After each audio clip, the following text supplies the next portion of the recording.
ఈ నెల 4వ తేదీన దేశవ్యాప్తంగా విద్యా సంస్థల బంద్ జయప్రదం చేయాలని ఎస్ఎఫ్ఐ, పీడీఎస్యు, ఏఐఎస్ఎఫ్ విద్యార్థి జేఏసీ నాయకులు డిమాండ్ చేశారు. సోమవారం కాకినాడలోని కచ్చేరిపేటలో సుందరయ్య భవన్లో ఏర్పాటు చేసిన మీడియా సమావేశంలో దేశవ్యాప్త విద్యా సంస్థల బంద్కు సంబంధించి పోస్టర్ను ఎస్ఎఫ్ఐ జిల్లా ప్రధాన కార్యదర్శి గంగా సూరిబాబు, పీడీఎస్యు రాష్ట్ర సహాయ కార్యదర్శి బి సిద్ధు, పీడీఎస్యు వి జిల్లా కార్యదర్శి సతీష్లు ఆవిష్కరించారు.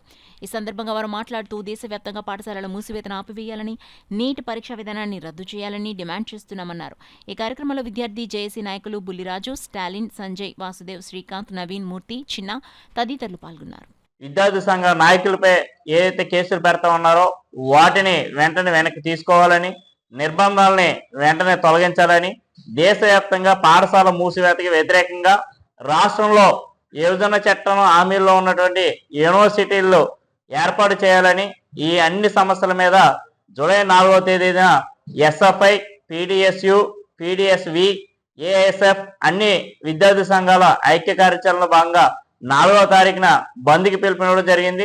విద్యా సంస్థల యాజమాన్యాలు, ప్రభుత్వ, ప్రైవేటు, కార్పొరేట్ విద్యా సంస్థలన్నీ కూడా జూలై 4వ తేదీన దేశవ్యాప్తంగా జరిగే బంద్ని జయప్రదం చేయాలని, ఈ బంద్కి అన్ని విద్యా సంస్థల యాజమాన్యాలు సహకారం అందించాలని భారత విద్యార్థి ఫెడరేషన్ ఎస్ఎఫ్ఐగా కోరుతాం.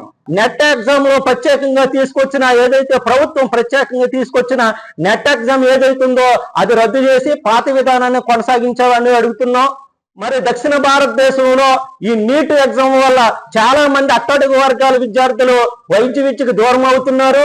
వారికి వెంటనే తక్షణమే ఈ నీట్ ఎంట్రన్స్ టెస్ట్ ను పూర్తిగా రద్దు చేసి ఈ ఉత్తర భారతదేశం, దక్షిణ భారతదేశంలో ప్రత్యేకంగా పాత తరంలో ఏదైతే ఇంటర్మీడియట్ లో మార్కులు బేసిక్ గానే ఈ విద్యార్థులకు వైద్య విద్యలో మరి ఇవ్వాలని, ర్యాంకులు ఇవ్వాలని అడుగుతున్నాం. ఈ అన్నిటి మీద ఈ నెల 4వ తేదీన మరి విద్యా సంస్థల బంద్ జరుగుతుంది. ఈ విద్యా సంస్థల బంద్కి కార్పొరేట్, ప్రైవేటు, అదేవిధంగా గవర్నమెంట్ విద్యా సంస్థలందరూ కూడా సహకరించాలని అడుగుతున్నాం. ఈ సమ్మెకు విద్యార్థులు, విద్యార్థి సంఘ నాయకులు, అదేవిధంగా విద్యా సంస్థల యాజమాన్యాలు సహకరించాలని కోరుతున్నాం.